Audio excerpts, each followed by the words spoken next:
Hi, everyone. Good afternoon and welcome. Welcome to the last session of these 2 intensive weeks of content and great speakers. My name is Miguel Burguet, and I would like to introduce this last session of our global program, Startup School Restart. As part of this program, as many of you may know, we have been recruiting an amazing panel of mentors from Google, from external experts, and also a lot of startup founders from the community. And our goal was to, during these 2 weeks, offer you all the skills that are necessary to restart your business in these challenging times. Before we start this last session, I would like to ask all of you to check in through the link that you have below the video. And without further delay, let me introduce you our special guest today, Punit Aggarwal. Hi, Punit. Hi, Miguel.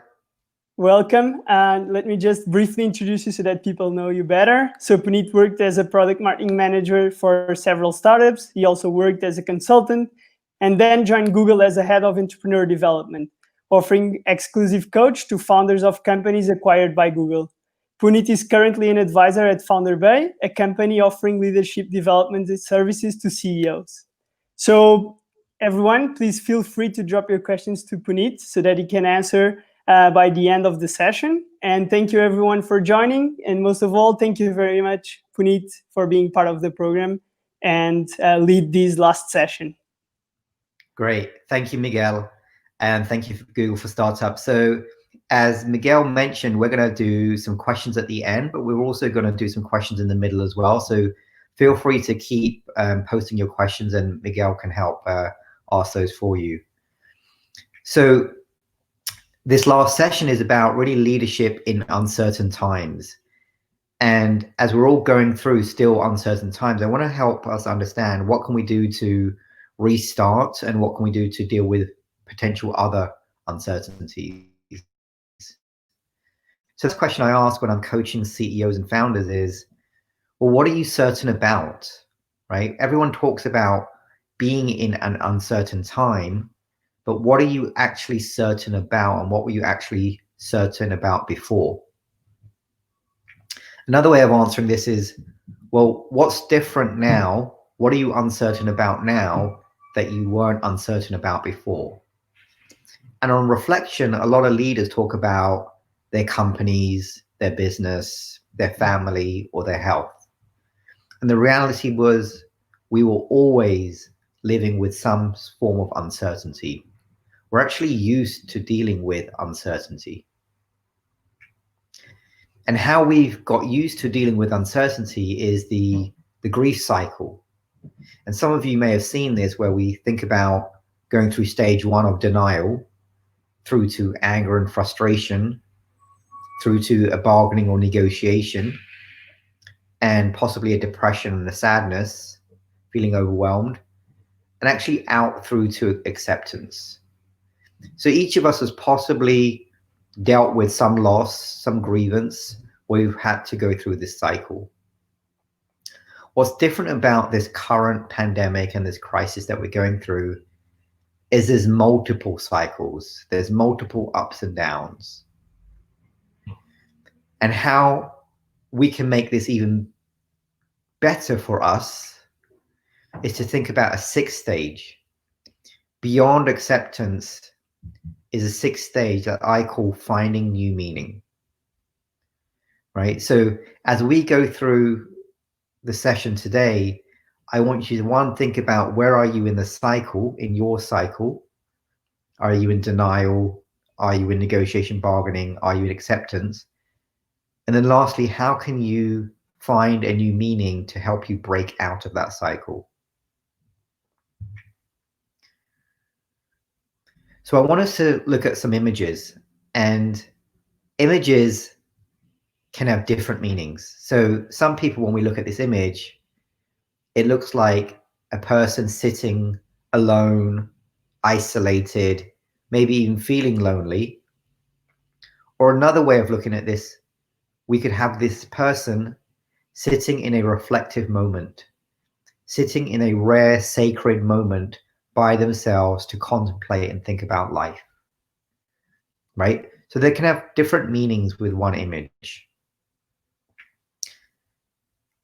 And so when I show this image of London, we could see the words maybe of speed, maybe of busy, maybe of empire.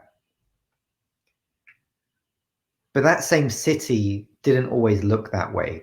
80 years ago, that same city went through its own crisis and was nearly destroyed. However, the next morning, people woke up and found their new meaning.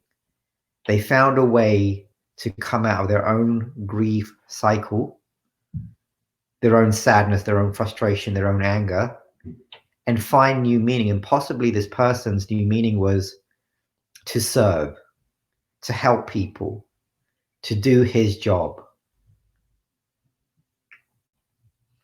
And other people found new meaning amongst all the rubble and the damage of maybe continuing a tradition, maybe just having a break.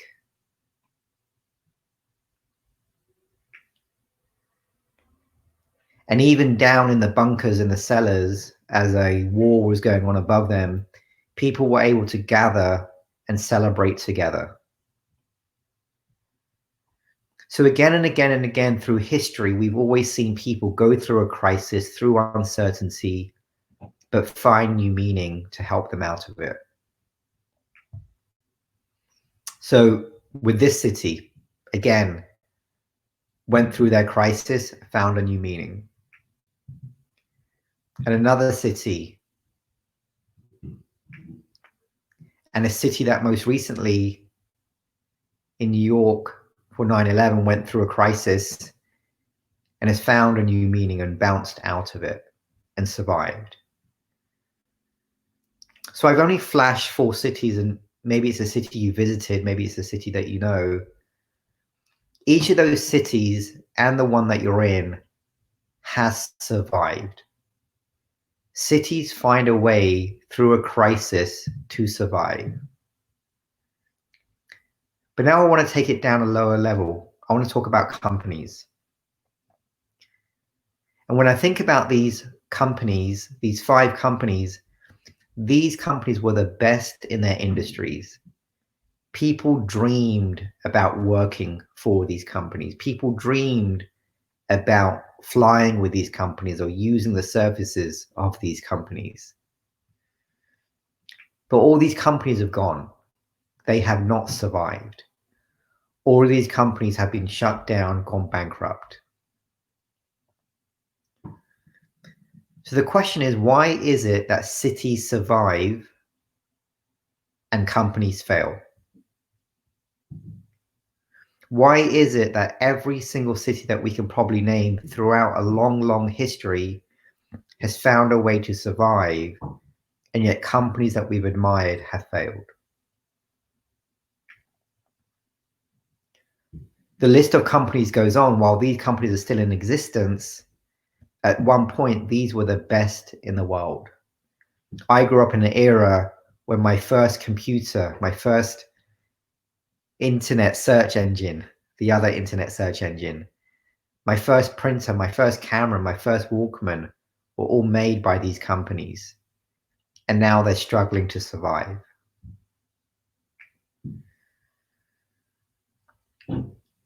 So if we think about a couple of things that connect all these, about dealing with uncertainty, about surviving, about failing, the words that come to mind for me are leadership and adjusting, or the ability to adjust.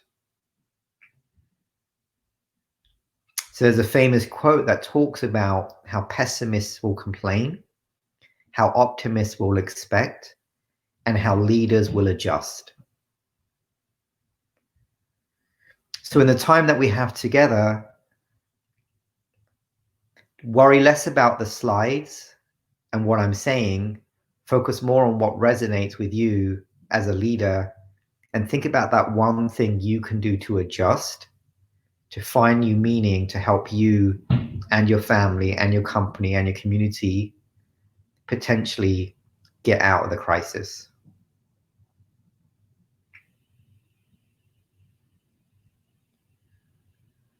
We've often seen in crisis that they're overmanaged. There's a panic, there's a fear, there's a get stuff done mindset, and they're underled. Leaders who are able to adjust and accept the crisis are able to see 2 or 3 obstacles ahead, are able to help people remain calm, help people remain confident, and help people remain clear about what they need to do. So what I want us to do is think about all the leaders that you've admired in history.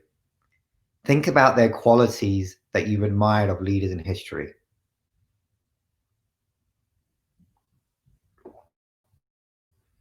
And those leaders could be in business, politics, sports. Those leaders could be your home country or another country. Those leaders could be living or dead.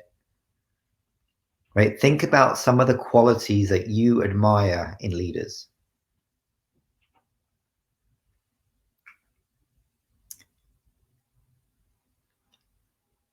And next, think about the type of leader you want to be.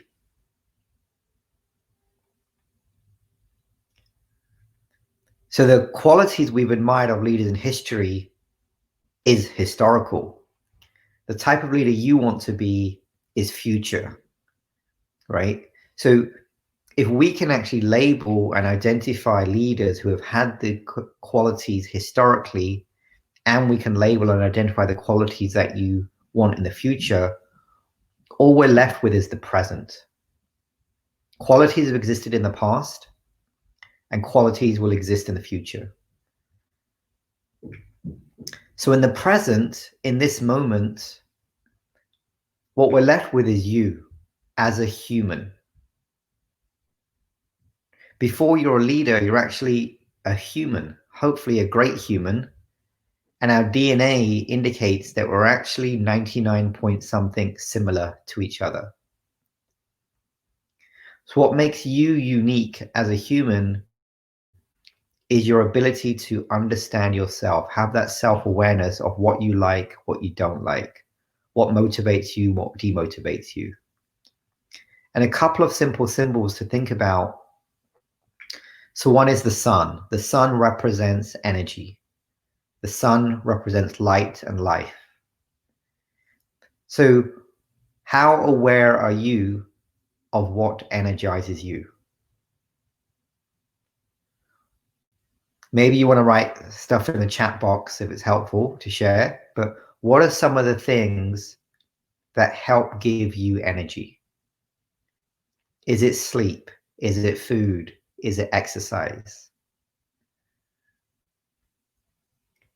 Right? Whatever gives you energy should be very familiar to yourself and something that you give yourself all the time. On the opposite end is an anchor. And that anchor represents grounding, being centered, helping you be calm. Right? So what grounds you? Again, as a human, you have the capacity to be self-aware about all the things that both energize you and ground you. And ultimately knowing what you as a human need to help you go round, need to help you live a good life.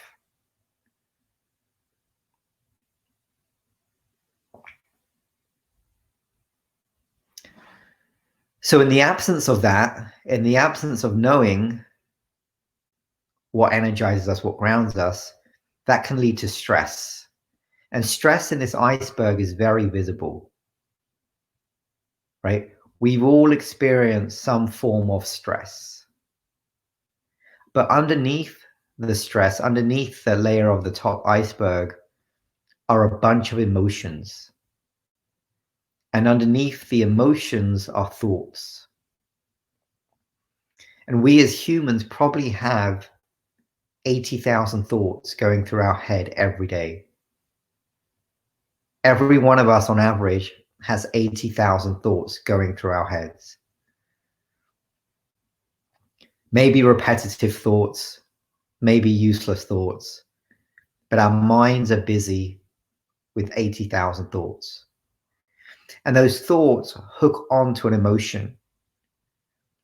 Those thoughts hook on and feed the emotion of fear, of sadness, of anger. And over time, those emotions, if they're not dealt with, can lead to stress. And if I had more space on my slide, I could say stress would lead to illness, and illness would lead to a disease, and disease could lead to a crisis.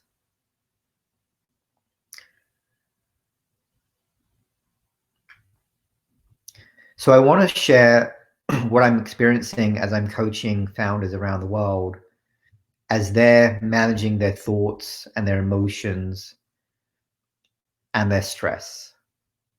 And what I've experienced is 40% of leaders, founders, CEOs are feeling like they're failing or going bankrupt.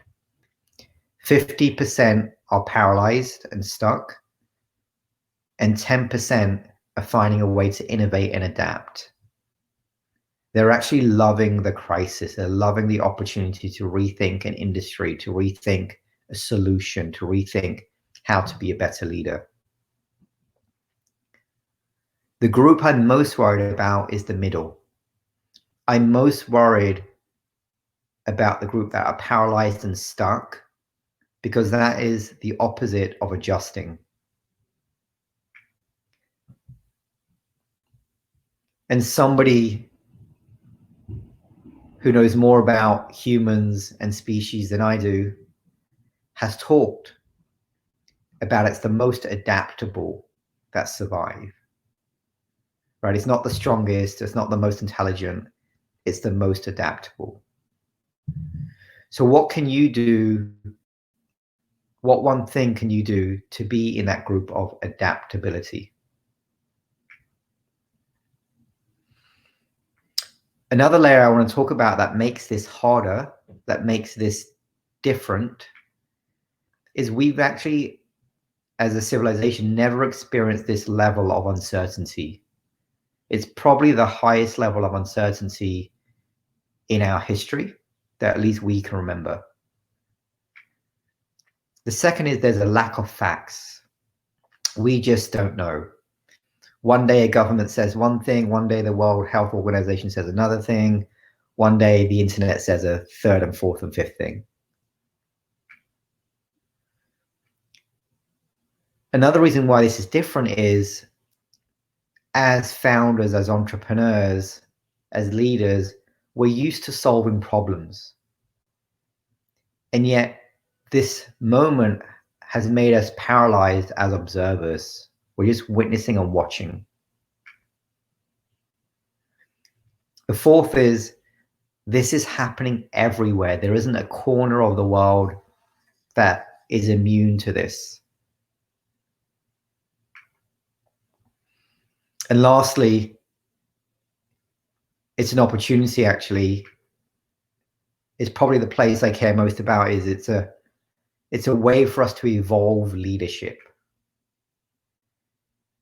And so if we do think of ourselves as humans and a species that has evolved over time again and again and again, maybe this is just that moment that people will look back at in history and congratulate us for evolving even more the entire species.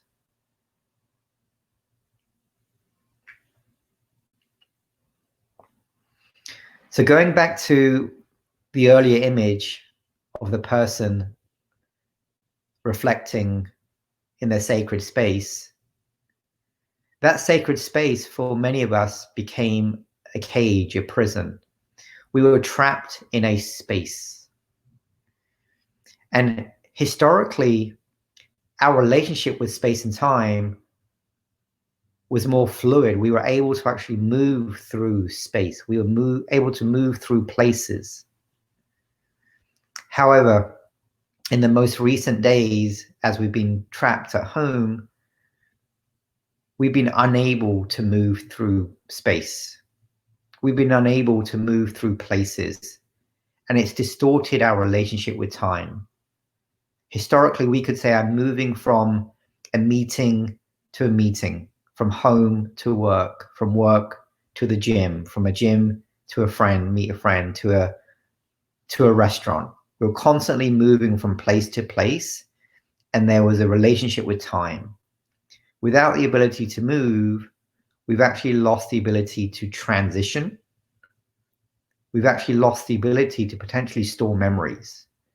If we're constantly taking Google Hangouts, Zoom calls from our homes, all we're going to remember is a lifetime of being on a video.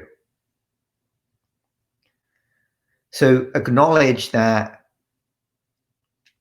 when we think about evolving leadership, we're actually evolving our minds and our ability to understand space and time.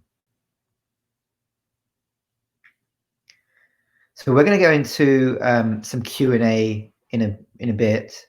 So if you want to post any questions for Miguel, and then after the Q&A, we're going to start talking about some tips for adapting. And what I want everyone to think about is not trying to memorize every single tip, but think about one of the tips that you could do as part of your adjustment plan. So over to Miguel with any questions. Punit, thank you very much for this first half.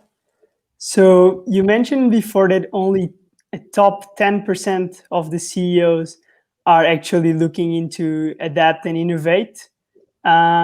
What do you, in your experience, in your talks with so many CEOs, what do you believe that they are doing differently? What is the skill that they are practicing to be able to adapt and innovate? Yeah, that's a great question, Miguel. So I would say the first thing is really mindset. And when we break down the mindset, is they have a positive mindset. They have a can-do mindset. right? That mindset of positivity allows them to be what I think is open. It allows them to be opportunistic, and it allows them to be optimistic, right? So they're open, they're opportunistic, and they're optimistic. That simple mindset of just saying we can, I can, creates action, right? So they move out of that stuck phase. They move out of that paralyzed phase. The second thing is there's a responsibility mindset, right? And so there's a level of maturity or understanding, which is there isn't a government or a president or a prime minister that's going to help solve this for me. I can't look for parents or grandparents. I can't look for somebody senior in my community, right? There's a responsibility of I have to contribute to this. And the third thing is beyond the kind of positive mindset and beyond the responsible mindset, there's a true entrepreneurialism of I just want to try and experiment. I just want to see what happens and see how far I can go with this innovation or this idea. Okay. So one of the things you mentioned is that besides this 10%, there are many others that are experiencing high levels of stress. They are really stuck with their business or with their mindset towards their business. So which kind of tools do you usually recommend in your sessions to relieve this stress? Yeah, so we're going to go into some of those tools in detail, but to answer the question, I would say that the first tool is taking care of yourself, right? It's going to be harder to take care of your family, your loved ones, and your company and your community if you haven't taken care of yourself. And so taking care of yourself is a whole long list of things you could do, right? Making sure you're sleeping, making sure you're eating, making sure you're getting as much fresh air as possible, getting some social time with loved ones, making sure you're staying connected with people that care about you, right? Whatever that list is, and it should be a very long list, make sure you are taking care of yourself first. Okay. Thank you very much. Let me just check on, I think we don't have many more questions. So maybe you should, maybe you can move forward to the next part of the presentation, and we'll invite everyone to keep posting your questions on the live chat. Okay, great. Thanks, Miguel. Yeah, and please do ask questions, because I think let's use this opportunity to get as many of your individual questions answered. So the tip number one is to deal with the uncertainty, to deal with the crisis, to continue to reintegrate into your company or the world. Tip one is to actually take your time. And a lot of people feel like, I don't have time to take time. I have so much to do. I have more to do. I have maybe children to look after and schools for them to have at home, or elderly parents to take after, and I have to deal with this and that. When I'm saying take your time, I'm saying really take the pressure off to get so much stuff done, right? So when we think about where do most of our ideas come from, most of our ideas, I'm told, are coming from random moments of maybe taking a shower, right? Maybe taking a walk, maybe going on a run, right? So ideas can unfold when we're just doing something normal. So taking our time is really taking the pressure off and giving yourself space for your curiosity, for your ideas, for your creativity to flow. The second is accepting change. So change is always happening. And if we fight it, it ends up creating more of a charge and more of a resistance to it. But if we accept it, it almost allows it to be as it is, and it allows us to then tackle it as it is. So here's a framework to think about that. You're dealing with a crisis, you're dealing with something that's changing, and the concept is called going to the balcony. It's going to the edge and looking out, looking over at your world. It's actually going out and looking over and out at you. So as you're looking out from the balcony, the first thing to do is to pause. The first thing is to actually just take a moment to pause. In all our lives, we're running, we're racing. Our minds are racing through 80,000 thoughts. We're racing from meeting to meeting, or event to event, or accomplishment to accomplishment, or goal to goal. So all we're doing now is taking a pause, taking a moment to stop. And in that place of pausing is actually noticing we're breathing. We're all breathing anyway. Hopefully we're all breathing 24 hours a day, all the time. But in this moment, we're noticing that we're breathing. We're noticing how long the breath is. We're noticing if we can hold it for a second and maybe lengthen the breath to a few more seconds. We're noticing whether we're breathing heavier in or out. We're just noticing the breathing. And what that's doing is it's rewiring our brains to move us out of the crisis to actually a calmer mindset. From that calmer mindset, we can rewind the event, the activity, the conversation, the interaction, the crisis. We can rewind and replay everything that we think went on, because our mind has this amazing ability to imagine, but it can also imagine the wrong things. As we're rewinding, we're re-looking and noticing what was different, what else could have been actually going on. Was this actually a crisis? Is my company actually failing or struggling? Is this person really upset with me? Right? Was that really a difficult conversation or an argument?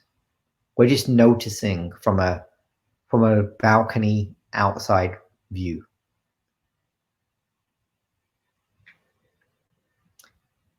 Then we have a chance to reframe, right?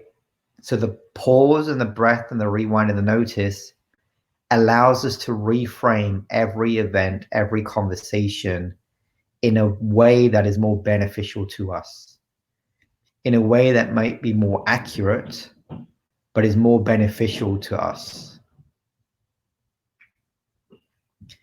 And then we can respond. So the difference between responding and reacting is something we're doing all the time. It's without the pause and the breath and the rewind and the notice and the reframe. It's just an instant reaction. Responding is the wiser side of our brain.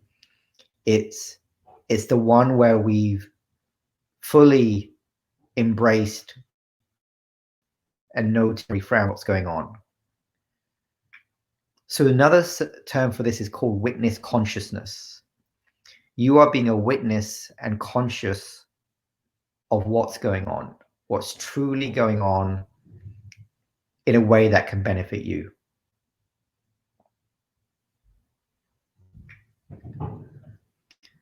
The third thing to consider as a tip is to be transparent. So a lot of people are looking up to you. For those of you that manage people, manage teams, manage companies, a lot of people are going through their own crisis and uncertainty, and they're looking for you as a leader to give them hope. And how you can give them hope is by being transparent, not necessarily hiding the information of the good or the bad. And a way of being transparent is to be present. For those of you that like movies, read stories, every story has a hero, a victim, and a villain. In fact, every company has a hero, a victim, and a villain. And also, all of us have probably played the role of a hero, a victim, and a villain. And each of those roles has a voice. So the voice of the hero is, I can handle it.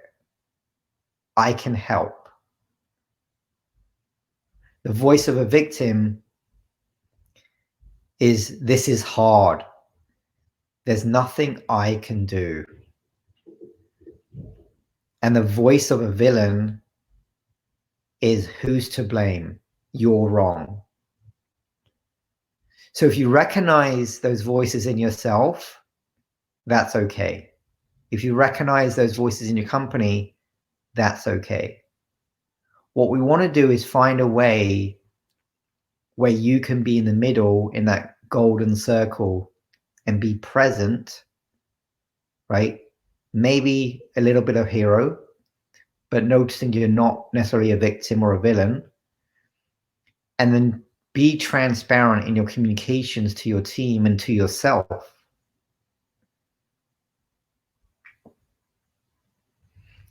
So these voices, these characters, these roles, each need a different thing. So a hero wants to be appreciated. They want to save people and they want to be valued. Whereas a victim wants to be helped. They want to be rescued. And they feel powerless. Whereas a villain wants to dominate and blame. So the reason why I'm trying to pull us into the middle to being that present person is, a hero needs a victim to save. They need a victim because they want to save the victim. And they need a villain because they want to defeat a villain. So when you're the present person, when you're neutral, unbiased, independent, you're focusing on learning. You're focusing on connection. You're focusing on being self-aware. You're focusing on empathy. And you're focusing on relationships. From that place, you're more transparent. You're more trustworthy. You're more reliable. You're more able to help others in your teams and your communities feel certain.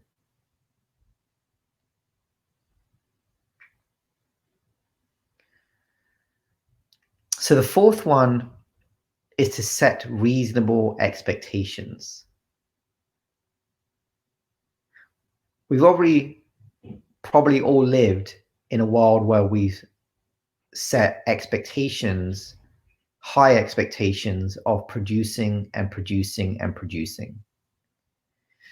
And a lot of times we create work to just produce and produce, to feel like we're producing, but we've never actually asked ourselves, is this important? So setting reasonable expectations is really understanding the team and yourself and our brains cannot cope with too much stress. as we've seen with the iceberg, that stress leads to illness, leads to disease, leads to a new crisis.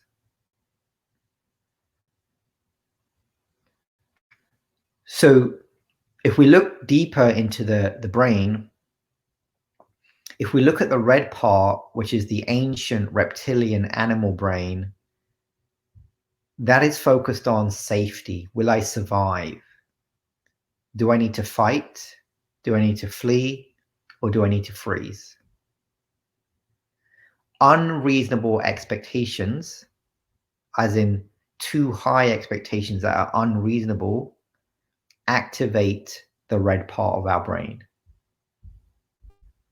Right? So if you go into your offices tomorrow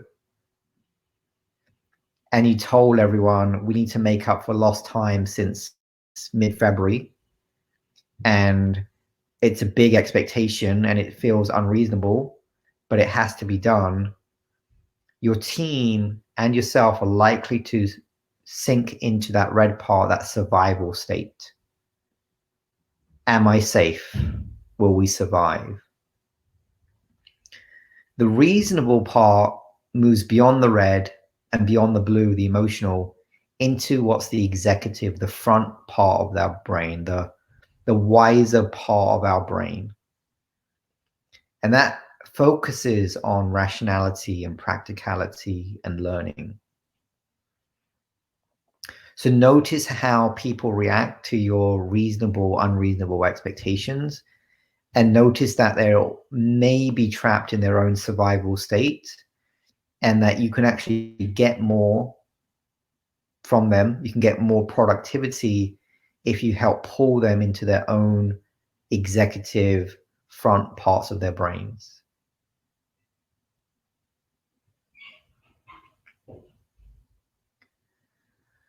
So number 5 is being realistic and optimistic. I'm often asked, I can't do both. How is it possible for me to be realistic and optimistic?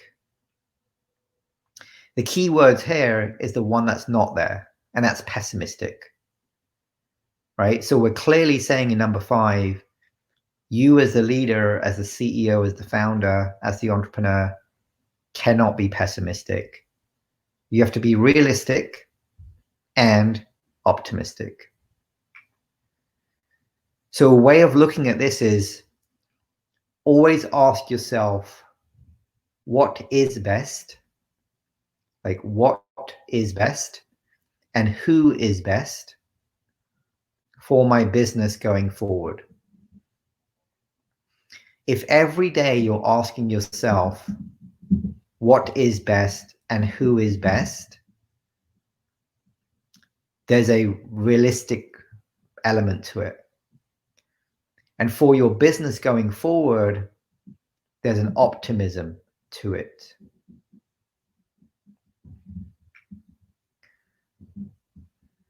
So I'll explain that in a few case studies. So one is, so we talked about our 40% of the companies that are failing or failed, they had to lay off, they had to make redundant a lot of their workforce. Up to 80% of their workforce had to go. So we had to say goodbye to 80% of the workforce. So some of you may have had to let go, fire people.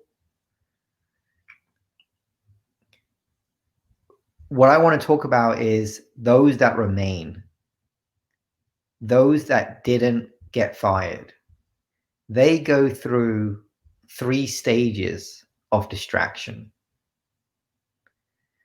They go through a stage of, why did I survive and my friend, my colleague, my neighbor didn't?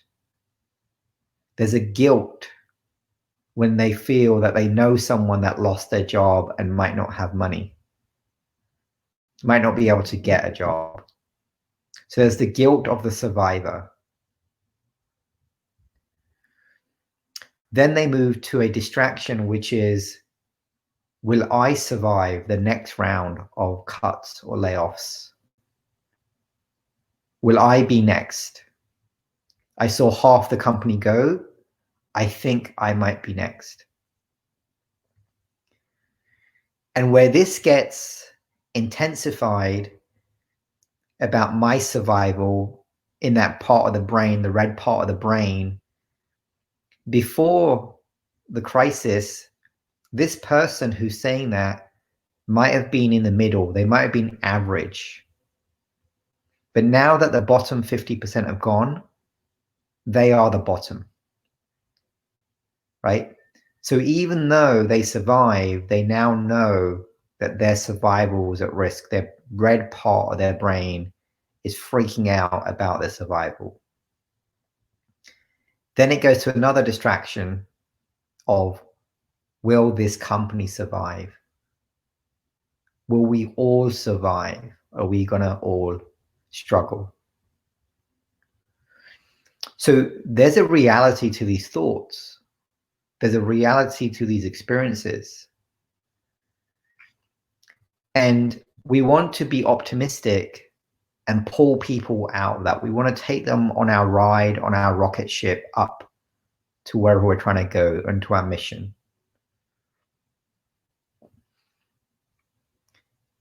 And in my journey, I've probably had 10,000 coaching conversations with different leaders. And what I've noticed is people want 6 things. And what's important is for you to recognize what your people and what even you need in that moment. So number 1 is stability. Every human, right, throughout all of history has wanted some form of stability. So stability for you could be knowing that I get paid every month, right? Stability for you could be knowing that there's going to be food and a roof and a home to go to. Beyond stability, the next need is variety. Every human wants variety. Today they want to work on something in this industry. Next year they want to work on something in a different industry. Or today they want to eat this kind of food. Next day they want to eat a different kind of food. So we've probably seen how our variety and our interests change, but it's about recognizing it in your people and your teams. The third thing I've noticed people need is importance, the sense of feeling important, the sense of I am somebody, right? And so there's ego embedded in that word, but there's a point after these 3 where it transforms out of ego into what I call more of a global view, more of a world view. And the first piece in that puzzle on that second string after importance is a need for love. And that's not necessarily a word that's used in business or at work, but I'm thinking of love not in romantic sense, but in the wanting to love and wanting to be loved. Every human wants love. Going further, every human wants growth. They want to grow. Every human, whether they're a unicorn, a billionaire, a king or a queen, they want to grow. And lastly, the 6th thing on my list is every human wants to contribute. So as we think about being realistic and optimistic, as we think about understanding what is somebody going through, what are they really going through, whether they're a Remainer and they're worried about their job, the company's survival, they're feeling guilty about who left, who didn't leave. When we know what they're really feeling, and when we can actually understand where are they really on this map, right? If somebody's feeling the need for stability, you as a leader can give them that. You can help them optimistically feel stable and then move them up to variety. If somebody's focused on growth and they need to be growing, you as a leader can give them that in their reality, but also be optimistic and pull them into contribution. If you can get people who are communicating with you about their growth and their contribution, and their growth and contribution aligns with your company's mission, then they are the best employees ever. So think about the path forward to every single person and how do you optimistically move them ahead.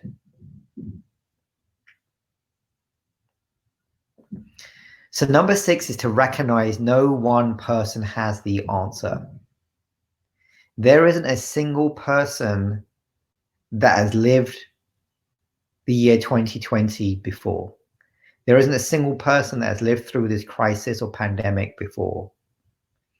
So no one person has the answer, which means anyone, any single one person can have the answer. And so the question is, who is that, right? How do we actually understand and find and point to that person that's going to have the answer? The best way for you as leaders to try to understand who might have those answers is to actively listen. We spend more time, leaders spend more time actively talking and telling, right? And less time actively listening. In fact, studies have showed when somebody on your team doesn't feel like they're being listened to, if they feel that they're being ignored, they're 40% more likely to disconnect. They're 40% likely to switch off, to be disengaged. In fact, if you think you're listening but you're being negative, they're 22% more likely to disconnect and disengage. If you're actively listening and you're positively actively listening, then 99% more likely to remain engaged. So if you want engaged employees, teams, company, try practicing active listening. Try practicing just listening and deeply hearing what that person is saying.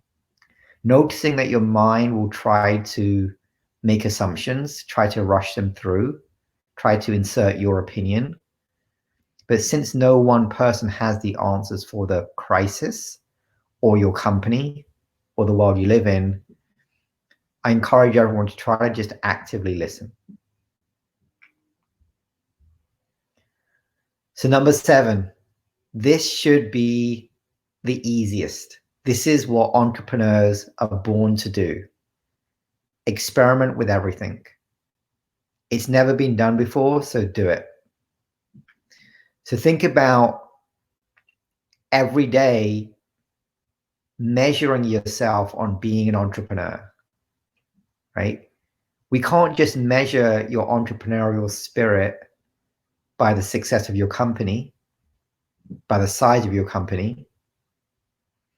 You can measure your own entrepreneurial spirit by some of these qualities. Being self-motivated, similar to the maturity that we talked about, taking that ownership and responsibility. Being self-disciplined, right? Taking care of yourself and focusing on what you need and getting it done. Being creative, right? Leaving a job to do a company was a creative idea, right? Building your company had creativity embedded in it. Designing, developing your product and service had creativity. So every day, try to increase your creative score. The same with risk-taking, leaving a job, leaving a university, leaving a company to start a company, took risk. So don't just make it a one-time risk, make it a risk that you continuously take again and again and again. Make it a sport, a hobby, a habit. Some of the world's best entrepreneurs are constantly taking risks all the time. And then resiliency. Being an entrepreneur is tough. Being a founder is tough. Being a leader is tough. But what makes those people better, stronger, is their ability to bounce back. Whatever hits them, they bounce back. It's okay to be hit or affected, but measure yourself on your ability to bounce back.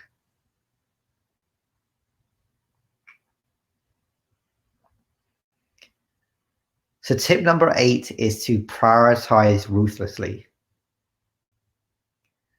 And a lot of people, a lot of management books, a lot of Silicon Valley speak talks about prioritizing, but I want us to think about it as ruthlessly, as if your life depended on it.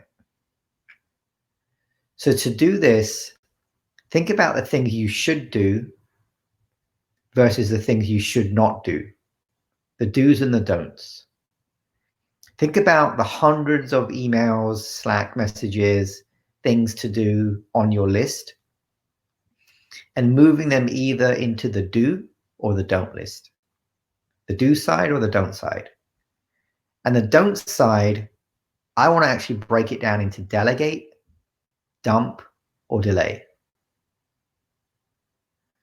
A lot of times we over focus on the don't being a delegate. We focus on delegating to another as a way of not doing something. It's good if you have a great system to delegate, but the reality is in this current environment, everyone else is overwhelmed that we may not be able to delegate too much to them. So the focus has to be on dumping and delaying. We have to dump, get rid of things that just don't matter right now. The bottom 50% of your list of things to do, the more you dump, the more you'll be able to focus on the things you should do. Likewise, the more you delay and say, I'm not going to get through this in June or July, I'm going to plan to just start this in September, October. Or maybe I'll plan this in January 2021. Right? If it doesn't need to be done, the more things you move to the red, the more time you'll have to do what matters most in the do side. So one of the exercises I do when I meet a CEO for the first time is I ask them to show me their calendar. And in their calendar, I ask them to mark down everything in green that is in their top 3 things of things they should do. Every single meeting and task in their calendar that is the top 3 things they should do. And maybe for a CEO, it's vision and strategy for the company. Maybe the second thing is making sure there's fundraising and revenue in the bank. Maybe the third thing is inspiring people and making sure there's great people in the company. So it's about vision, it's about money, it's about people. And typically, every CEO, when they color code their calendar green, they only have about 20% green. So then we look at the rest, and I ask them to make everything else red.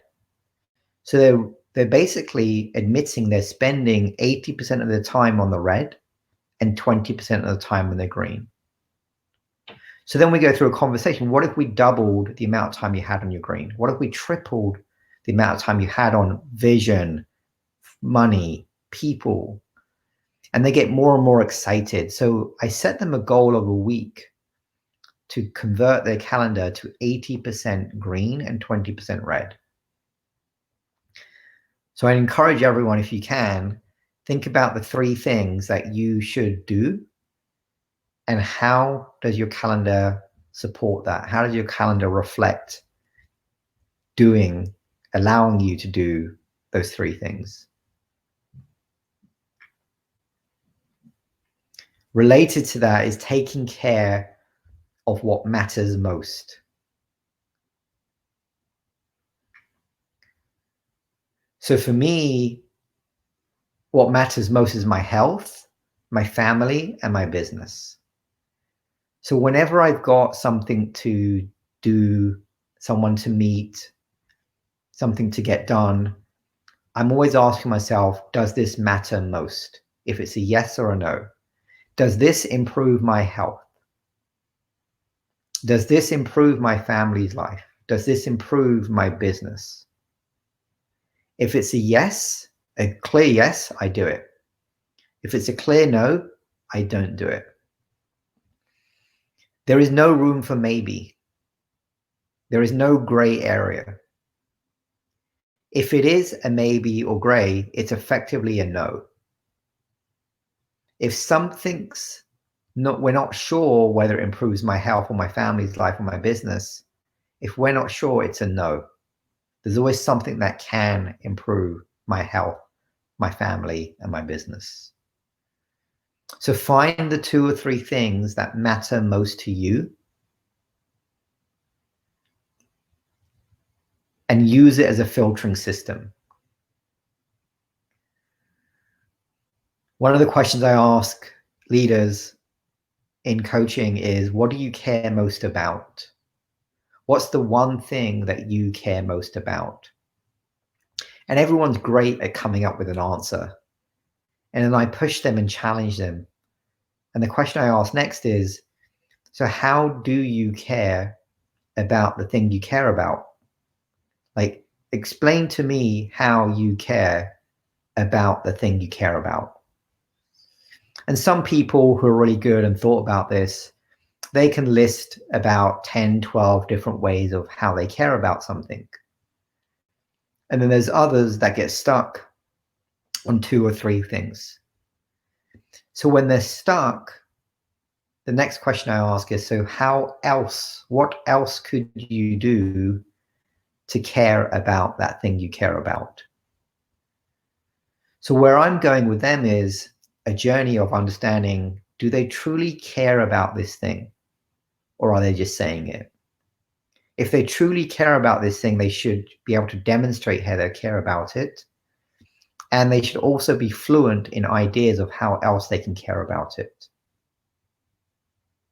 I'm not necessarily looking to change what they should care about. I'm just looking to help them be more aware. If they say they care about something, it should be the thing that matters most.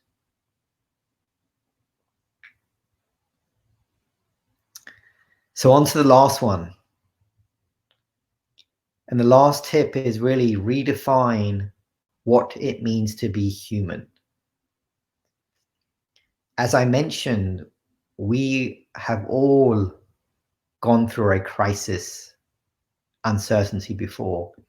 Our ancestors throughout history have gone through uncertainty and a crisis, and they have again and again redefined what it means to be human. So there was an era where we didn't have computers. There was an era where we didn't have electricity technology. There was an era where we couldn't even travel, right, across countries. There was an era when we didn't even have countries. So when we think about being human first, then the leader second, as humans, we are just one of 8 billion today. And maybe there was 8 billion that lived before us. But we as species have always been redefining and evolving. So what can you do to contribute, if you think about that path, that rocket, the highest star, what can you do to contribute to redefining what it means to be human as you?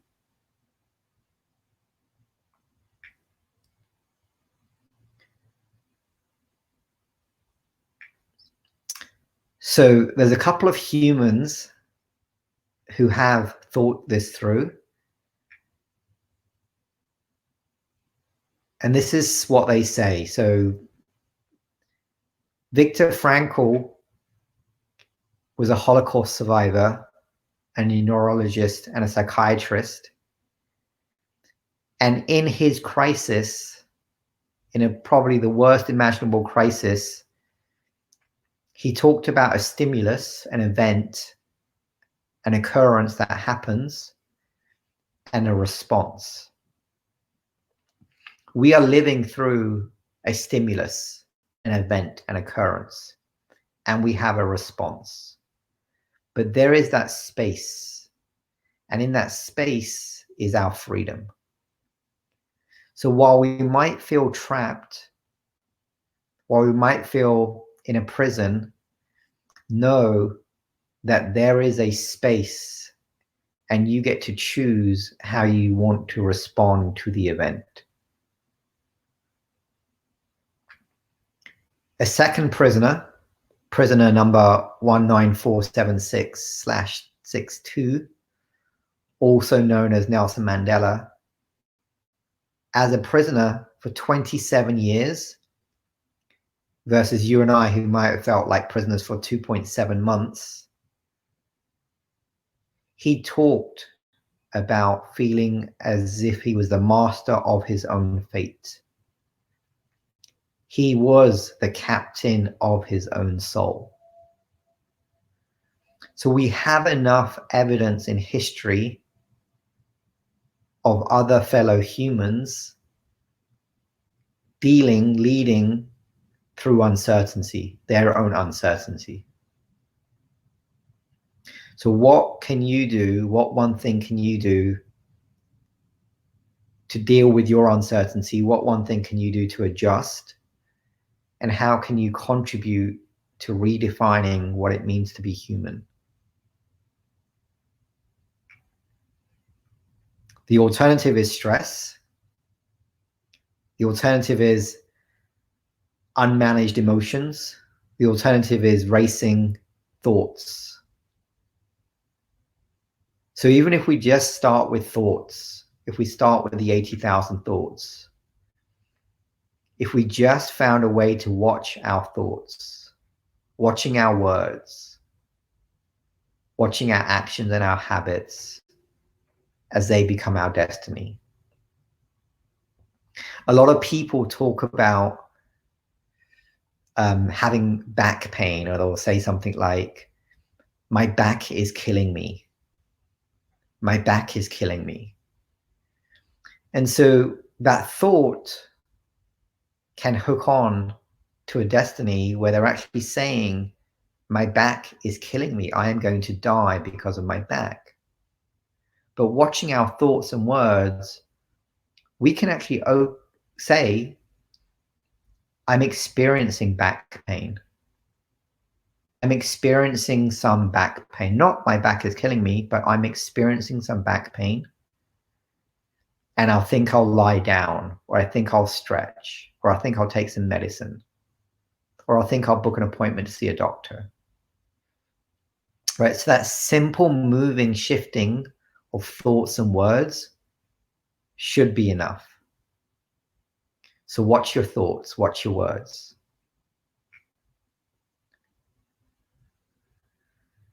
And lastly, I want everyone to find a way to mind your own minds. It's not just about maybe a meditation or a prayer or a spiritual experience, but minding your mind could just be noticing what's going on. And so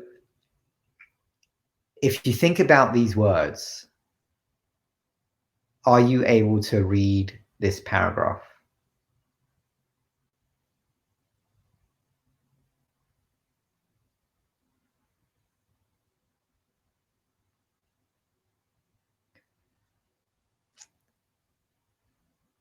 if you could read that, I'm sure you could read this.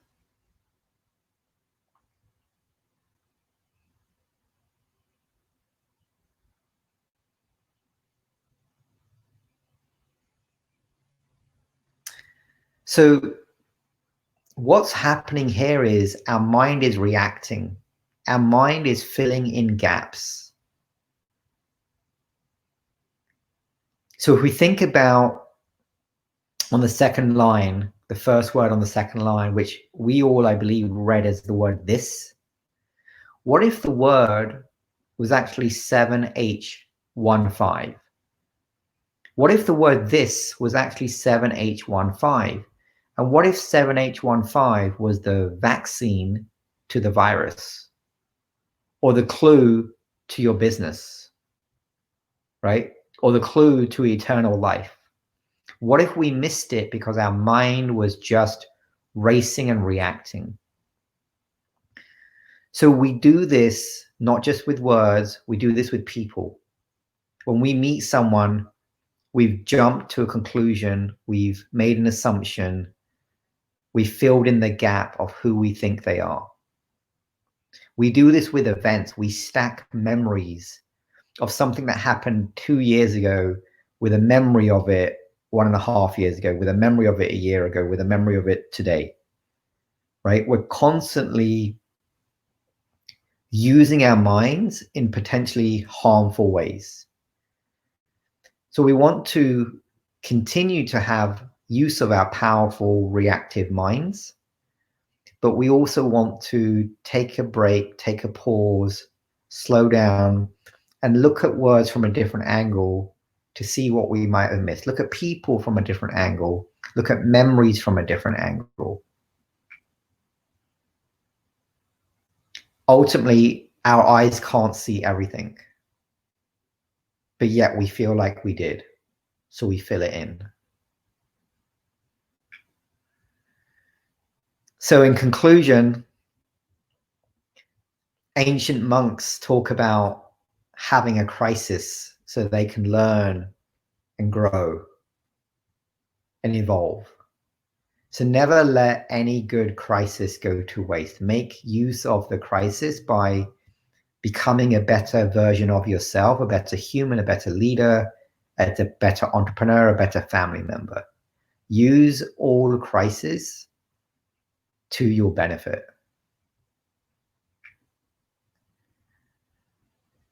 So we have a few minutes left if there's questions or earlier questions that want to be asked. Hi, Punit. Sure, we have here some questions. The first of them is, how can you overcome the over planning stage and actually start taking actions? And the question goes on, what can you do if you just can't take actions, afraid of the consequence of those actions? So it sounds like the question is, what can you do if you can't take actions and are afraid of the consequences? Exactly. How do you overcome these? Keep planning and assuming all the way outs of your actions, all of the consequences of your actions, and actually start moving into the taking those actions.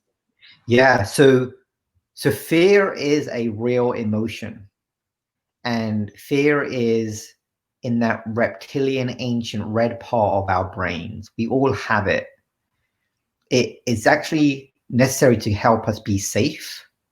But the reality is we're not going to be eaten by dinosaurs, right?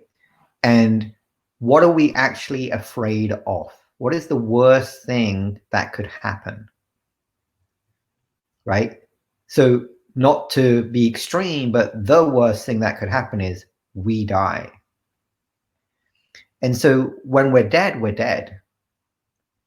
So if you can be okay with acknowledging the worst fear I can have is I die, and when that happens, it's too late, it's done, then is anything else worth fearing about? Is anything else worth being afraid of? right? While you're living, take the opposite of fear, whether it's love, whether it's being calm, whether it's being relaxed, right? Take the opposite of it and live your life with the opposite, because once you're dead, it's too late. So truly try to find a comfort and ask yourself, what am I really afraid about? What am I really, truly afraid about? What's the worst thing that could happen? And if you could be okay with the worst, then you're free to live the life that you want. Okay. There's something out of what you said before about these 6 things that people pursue, and when we try to look at these from a business or managing a company or creating a culture perspective, like stability, variety. You also mentioned that it's very important for a leader to actually understand out of each one of his teammates what do each one of them are mostly focused on, right? Because that's a way to address, to better address that person. And relating that with the question we have here on the live chat, which is we are all at our own homes, managing remote teams for many people for the first time. How like what kind of tips could you give us to spot these specific things that people want and be able to better manage them, support them, and so on? Yeah, so I'm really glad people are asking this question, because it shows evolved leadership and a level of empathy, because it shows that they care. So whoever's asking it, thank you. And what I would say is, it's literally a conversation. And the word conversation, the Spanish, Latin, Portuguese speakers will correct me, but con is with, or con is together, and verse is to turn, like traverse. So you're turning together in a conversation. So ask them questions of, how are you doing? How are you feeling? Anything you need? How is your family doing? Anything they need? And with those simple 4 or 5 questions, they will start signaling whether they need stability, variety, or importance, or more, right? So use the questions to have a conversation, but then actively listen to see what they're saying and not saying. Notice their body language, notice their expressions, whether they're frustrated, whether they're relaxed, whether they're excited by this conversation. Really spend time getting to know your key employees. Okay. There's also related with that. Can you give us like 2 examples of for people that are not that used to practice active listening, or don't know how to do it, or they get nervous through a silence or something like that, and they end up not being active listeners? Could you give us some tips? Yeah, so active listening is so scary for a lot of people. And so be okay to be afraid of that silence. One tip is to literally take your hands and sit on them, right? Even though it's not your mouth speaking necessarily through your hands, sit on your hands, right? Find a way to sit on your hands, not cross your arms because it looks like you're not interested, but just sit on your hands. The second is to count. So when you ask a question, right? So let's say you ask a question of like, what do you need to do to be more productive? Just find a way to count to 6. Just count to 6 seconds. And as they're responding, just focus on listening to every single word. Just see if you can actually hear every single word. Don't try to create a sentence.